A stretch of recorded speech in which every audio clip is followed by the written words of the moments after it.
Bonjour et bienvenue dans une nouvelle vidéo de cybersécurité du blog CocoMelon. Donc ici on va faire un simple reverse shell en C++ pour Windows avec chiffrement AES. Ce poste est un cas pratique pour s'éduquer ou apprendre des choses. Donc quand on travaille sur le projet GitHub, il est vivement conseillé de regarder comment fonctionne le chiffrement AES. Donc le chiffrement avancé standard, donc l'AES, est en fait le premier et l'un des seuls accessibles algorithmes de chiffrement qui a été approuvé par l'US, l'Agence nationale de sécurité, donc la NSA, pour la protection des informations top secrètes. Donc l'AES a été premièrement appelé Ringel, après que deux développeurs en chiffrement, des Belges, Vincent Rijmed et John Doemed.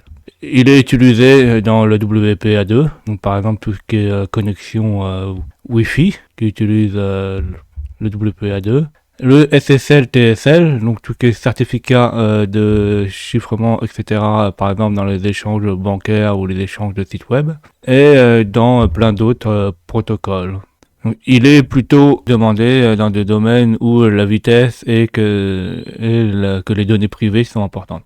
Donc, ce poste, on va pas rentrer profondément dans tout ce qui est chiffrement. On doit juste connaître comment le chiffrement fonctionne et comment le reverse shell fonctionne aussi. En suivant cette illustration, nous pouvons voir comment une clé symétrique, un chiffrement à clé symétrique fonctionne. On voit qu'en fait, dans un chiffrement symétrique, on utilise la même clé. Donc, au début, on a les données en clair, donc non chiffrées, on chiffre avec la première clé. Une fois que les données sont chiffrées, elles sont envoyées à la personne, et la personne fait l'opération inverse, donc il fait une opération de déchiffrement avec la même clé. Et une fois que c'est déchiffré, on a le texte en clair à la fin. Pour comprendre de manière approfondie le chiffrement, vous pouvez lire le livre gratuitement de l'université de Stanford qui a été créé par le professeur Dan Boett. Donc sur le lien qui est ici, donc c'est un gros PDF assez complexe où il faut avoir des notions de mathématiques avancées pour comprendre. Et ici on peut voir comment un reverse shell est écrit. Donc ici en fait c'est soit le reverse shell sur Linux, là vous pouvez regarder ma vidéo. Donc allons voir un simple reverse shell pour Windows et essayons le chiffrement AES, comment il fonctionne. Donc le pseudocode d'un reverse shell sous Windows, c'est la première chose, il faut initialiser le socket, donc avec la librairie WSA Startup Call. Donc là, c'est là où on va initialiser le socket de connexion. Une fois qu'il est initialisé, on crée le socket, donc ceci. Une fois qu'il est créé, on lui fournit les informations, donc on fait une connexion sur le socket depuis le port distant, ainsi que l'IP. Donc c'est comme c'est un reverse shell, ça sera le port et l'adresse IP de la machine de l'attaquant, c'est pour la rejoindre, et l'ouverture du shell grâce à command.exec. Donc là, on va ouvrir un shell sous Windows. Donc ici, on voit le code source, on voit l'initialisation qui est ici, avec les structures, etc. Donc là, il y a le programme principal qui arrive là. Donc là, on va configurer l'adresse IP, le numéro de port. Là, on fait l'initialisation du socket avec le startup. On crée le socket. Donc, on crée le socket avec les bonnes informations. Donc, on va lui dire que c'est une connexion à FINET, donc TCP. Après, on met le numéro de port d'un SYN port. Donc, le port qui est 4444. Et ainsi que l'adresse IP qui sera ici. Donc, l'adresse IP qui est 127.0.0.1, donc ça sera une autre adresse IP. On se connecte à la machine distante à l'os, donc notre attaquant, donc nul. On configure le même set, donc les données. Donc là, c'est tout ce qui est entrée et sortie. Donc là, c'est surtout les entrées, donc tout qui va être redirigé vers nous. Donc c'est la configuration du socket. Et après, une fois que la connexion est unifiée, on fait une création d'un process qui va ouvrir notre propre shell. Et on quitte le programme. Donc ça, on peut voir le programme ici. Donc là, c'est tout le code que vous ai expliqué. Donc là, il nous dit d'examiner la première ligne. Donc nous utilisons WinSock, une API qui va inclure WinSock et header file. Donc ils disent que sur la documentation de Microsoft MSDN, le minimum c'est ceci. Donc ça permet de initialiser notre socket. Donc ça va initialiser la connexion. Donc là, il fait juste charger cette librairie. Alors, il faudra faire gaffe, cette librairie, c'est une librairie externe. Donc pendant la phase de compilation, il faudra lui dire que, ou lui indiquer où se trouve la librairie. Après, quand WSA Startup, la fonction initialisée, le socket donc en DLL par un process, donc WSA Startup. Donc, normalement, on le voit ici, là, initialisation du socket, de la librairie DLL. Après, on crée les sockets et on se connecte à la connexion distante. Donc ici, là, jusqu'à WSA sock, donc null sys off axe, etc. Donc, et on regarde là, c'est là, création du socket et là, initialisation des données, TCCP, port et adresse IP. Une fois que ceci est fait, on remplit les zones mémoire et on configure les propriétés de Windows via les startup info, donc une structure de memset, donc c'est gestion d'erreurs, sortie et entrée, etc. Donc là, normalement, c'est ici. Après, ils disent, parce que on crée un process, la fonction prend un pointeur de startup info de la structure, en fait c'est une structure ou un objet ou une structure normale, et il prend ses paramètres. Donc là, create process prend certains paramètres, dont l'exécution de notre shell. Donc create process, si on regarde, il est là, il prend cmd.x. Alors, prenez mon code source, pas le sien, sinon il compilera pas. Il y a eu certains problèmes de casting, hein. Par exemple dans LPSTR, etc. Il y a eu certains problèmes. On doit mettre notre propre adresse IP pour que ça fonctionne. Donc, pour mettre notre propre adresse IP, il faut rechercher la nôtre. Hein. Par exemple, là, moi, je suis sur la machine attaquante à gauche, la victime à droite. Et si on regarde l'adresse IP de la machine attaquante, on est en 192.168.1.54. Donc on fait un IPA et vous avez l'adresse IP de l'attaquante. Et il faut pas oublier de le mettre dans le const char 192.168.1.55. Pareil là, faites attention, c'est un const char et non pas un char normal. Sinon ça ne compilera pas. Une fois que ceci est fait là, il faut compiler le programme.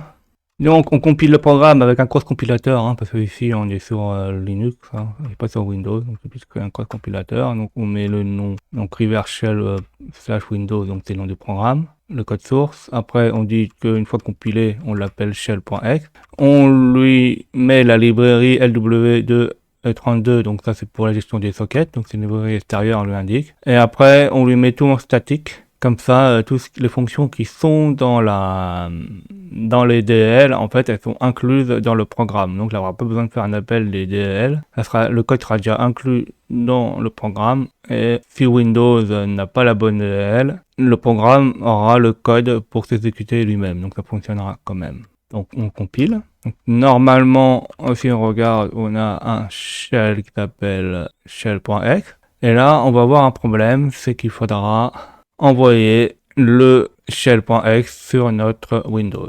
Donc en fait sur Windows on a N4, ça n'existe pas, donc j'ai fait un script que vous mettrez sur GitHub. Donc voici le code source du script qui simule un N4 LVPN, donc, et qui écrit dans le bureau sur shell.x notre donnée qu'on va lui envoyer. Donc là, en fait, il fait juste comme Netcat, hein, il attend sur le port 444 quelque chose qui arrive. Une fois qu'il arrive quelque chose qui arrive, il dit que c'est connecté. Une fois que c'est connecté, il ouvre un fichier. Et là, il récupère les données qu'on lui envoie. Une fois qu'il récupère les données, il les écrit dans le fichier. Et une fois que tout est écrit, il ferme le fichier, il ferme le flux, il ferme le client et il dit qu'il arrête d'écouter. Donc il arrête l'écoute. Donc moi j'ai mis dans user test desktop cocomelon.shell, j'ai mis ça dans un répertoire, ça s'appelle comme ça, vous pouvez faire un autre répertoire comme vous voulez. Donc avant d'exécuter notre programme, il faut connaître l'IP de la machine sur Windows. Donc pour faire ça, on fait un IP config et là on voit que l'adresse IP c'est 192.168.1.24. Donc là on peut exécuter le nsimulation qui émule le netcat.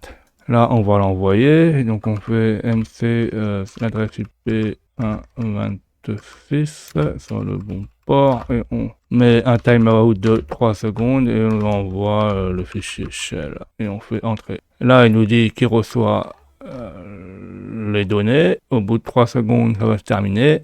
On vérifie qu'il y a ça dans le bureau, donc on fait un ls de petits points et là on voit que c'est bon, on a bien shell.x. Donc pour voir si le shell fonctionne dans l'autre sens comme il faut faire un nc. On va écouter depuis le poste attaquant LVP 4444. Et là, on exécute notre shell. On voit qu'il y a une connexion. Donc, on est bien sur du Microsoft Windows 10. On peut bien, avec WAMI, on a bien le nom de l'utilisateur. Donc, c'est bon. Et si on fait un IP config, normalement, on devrait retrouver la même adresse IP.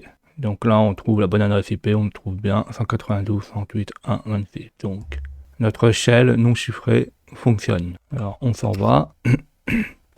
Ouais. Donc, comme on a dit, là, on a préparé le netcat, je vous ai expliqué. On a vu les adresses IP comme vous avez vu dans l'exercice. Hein. Donc, la mienne n'est pas la même. Hein. C'est 192.168.1.55.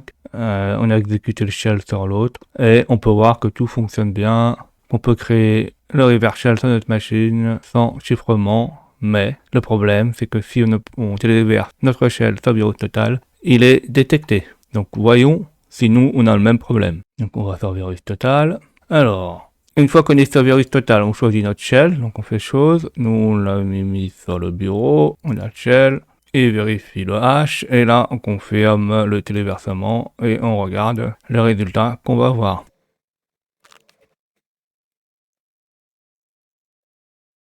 Donc, je ragrandis la fenêtre pour voir combien il y a eu de détections. Donc ici, en tout, le VirusTotal parmi les 71 moteurs de virus testés, il y a 2 moteurs d'antivirus qui ont détecté notre shell. Donc il y en a beaucoup qui ont découvert que c'était quelque chose de peut-être malveillant. Donc ici, il dit qu'il y a que 16 sur 66 moteurs qui ont détecté notre fichier comme un fichier malicieux, mais en fait, dans le temps, le chiffre risque de changer car le moteur, il y a de plus en plus de moteurs de recherche existants et ils s'améliorent eux-mêmes, donc ils seront de plus en plus fiables pour la détection de malware.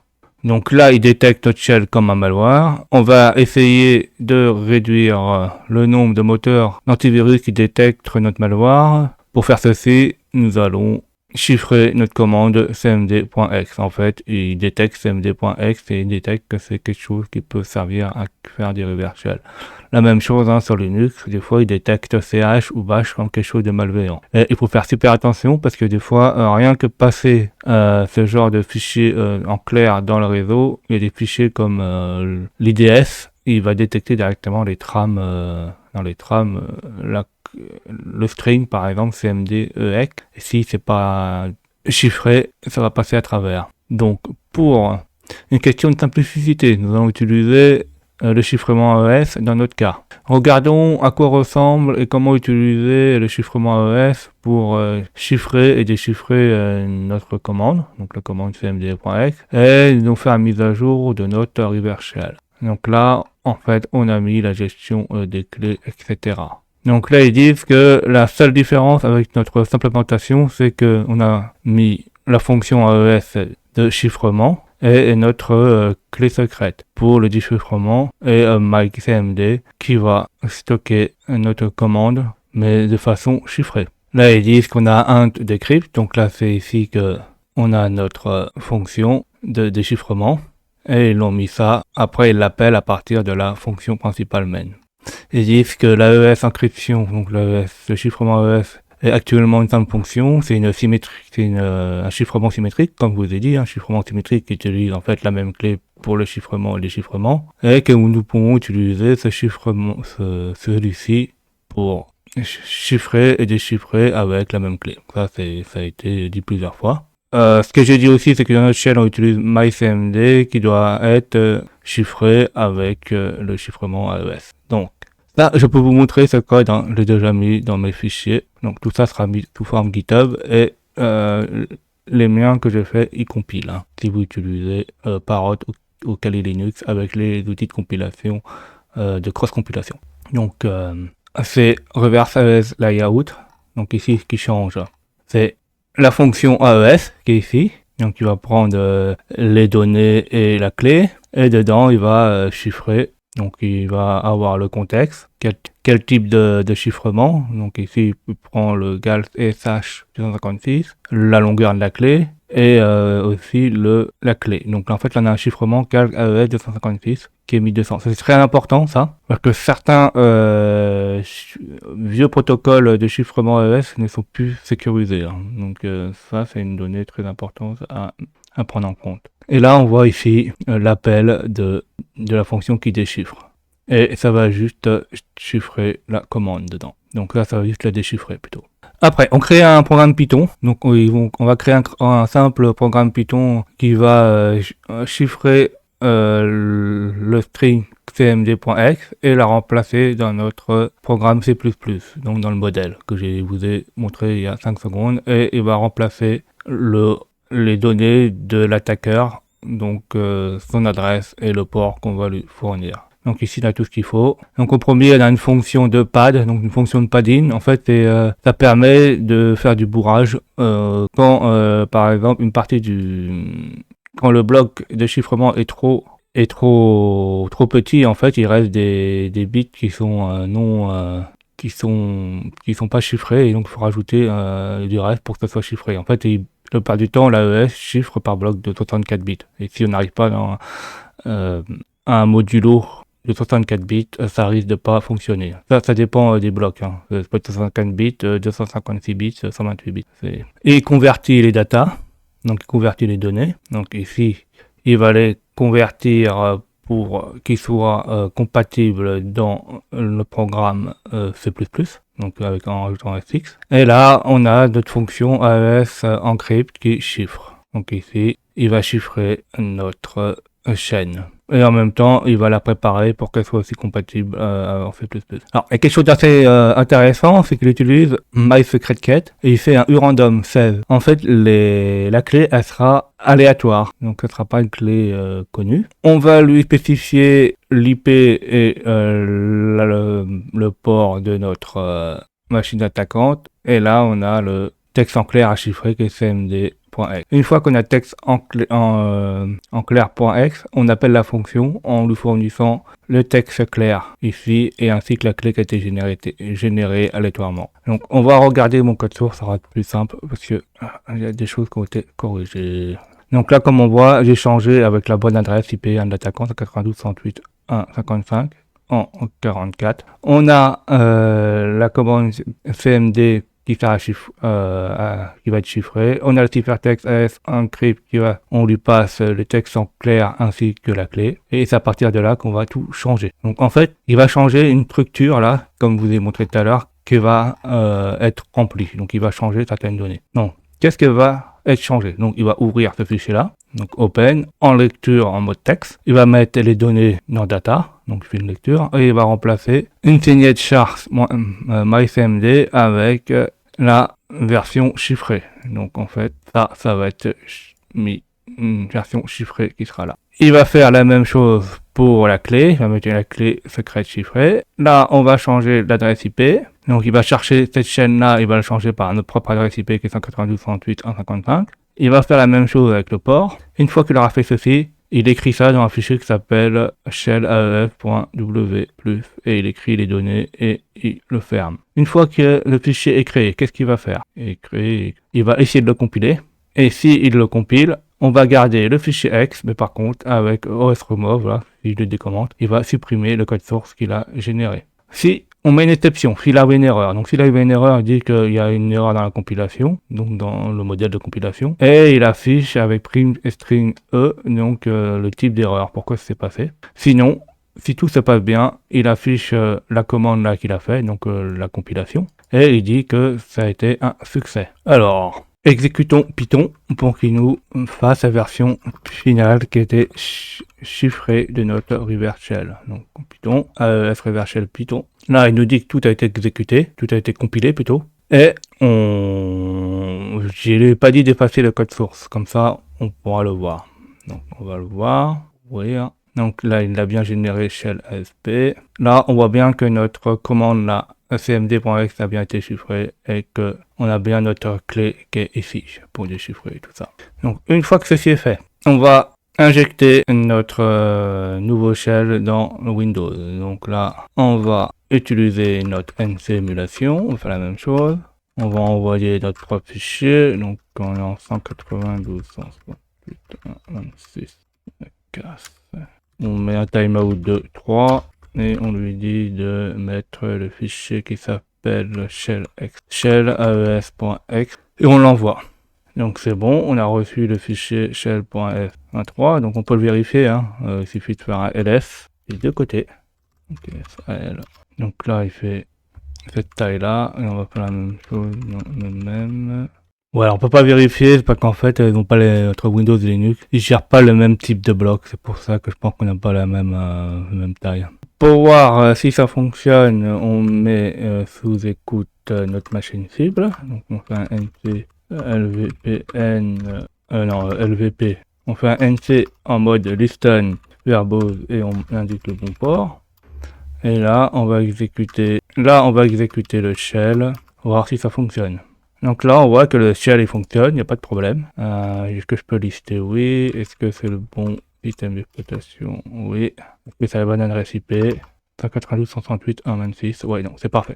Donc là, c'est-à-dire que notre shell fonctionne. Mais alors, est-ce que il va être plus ou moins détecté par les moteurs antivirus? Pour ça, on va voir ça. Donc là, on l'a chiffré, comme il a dit. On a préparé l'attaqueur en mode écoute pour voir ceci. Donc on vient de voir que ça fonctionne. Et on va voir si ça fonctionne mieux. Donc on va sur la page d'accueil, on choisit le fichier, on regarde le shell. Là, il vérifie le hash, donc on confirme le téléversement. On agrandit la fenêtre pour mieux voir. Et on va voir combien de moteurs d'antivirus vont le détecter.